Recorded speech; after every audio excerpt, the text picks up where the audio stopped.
தாய் தமிழ் உறவுகளுக்கு வணக்கம். சொந்த கட்சி வேட்பாளர்களுக்கு ஓட்டு போடாதீங்க என பிரச்சாரம் செய்யும் வித்தியாசமான ஒரு தலைவர் என்ற தலைப்பில் இந்த காணொளியை காண்கிறோம். சொந்த கட்சி வேட்பாளர்களுக்கு ஓட்டு போடாதீங்க என பிரச்சாரம் செய்யும் ஒரு வித்தியாசமான தலைவர். 2026 தமிழக சட்டசபை தேர்தல். அதே நேரத்தில் மேற்கு வங்காளம், அஸ்ஸாம், கேரளா, புதுச்சேரி ஆகிய மாநிலங்களுக்கும் தேர்தல் நடைபெறுகிறது. இது புதுச்சேரி மாநிலத்தில் இந்தியா கூட்டணி போட்டியிடுகிறது. காங்கிரஸ், திமுக, விடுதலை சிறுத்தை கட்சி, இந்திய கம்யூனிஸ்ட் கட்சி ஆகியவை கூட்டணி அமைத்து போட்டியிடுகின்றன. விடுதலை சிறுத்தை கட்சி தேர்தலில் 4 தொகுதிகளில் வேட்பாளர்களை அறிவித்தது. சொந்த சின்னமான பானை சின்னத்துக்கு பதிலாக வேறு சின்னத்தில் அவர்கள் போட்டியிடுகின்றார்கள். அங்கே திமுக, காங்கிரஸ் கூட்டணியில் தொகுதி உடன்பாடு ஏற்படுவதில் சிக்கல் இருந்தது. கால தாமதம் ஏற்பட்டது. இதன் காரணமாக 4 வேட்பாளர்களை அறிவித்தது. அந்த வேட்புமனு வாபஸ் பெறும் நாளும் முடிவடைந்து விட்டது. பின்பு தேர்தல் உடன்பாடு ஏற்பட்டது. விடுதலை சிறுத்தை கட்சிக்கு உழவர்கரை தொகுதி ஒதுக்கப்பட்டது.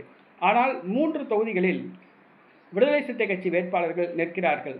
இந்த சூழ்நிலையில் திருமாவளவன், தாங்கள் உழவர்கரை தொகுதியில் மட்டும்தான் போட்டியிடுகின்றோம், மற்ற 3 தொகுதிகளில் தங்களுடைய வேட்பாளர்கள் போட்டியிடுகின்றார்கள், தாங்கள் அறிவித்த வேட்பாளர்கள் போட்டியிடுகின்றார்கள், கூட்டணி தர்மம் கருதி அவர்களுக்கு விடுதலை சிறுத்தை கட்சியினர் யாரும் ஓட்டு போட வேண்டாம் என்று கேட்டுக்கொண்டுள்ளார். திமுக, காங்கிரஸ் கூட்டணியில் ஒரே ஒரு தொகுதி தான் விடுதலை சிறுத்தை கட்சிக்கு ஒதுக்கப்பட்டுள்ளது. அது உழவர்கரை தொகுதி.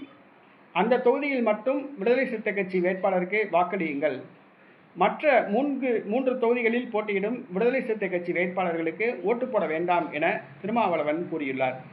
தன்னுடைய சொந்த கட்சி வேட்பாளர்களுக்கே ஓட்டு போட வேண்டாம் என்று விடுதலை சிறுத்தை கட்சி தலைவர் தொல் திருமாவளவன் தெரிவித்துள்ளார். ஆசை யாரை விட்டது என சொல்லலாம்.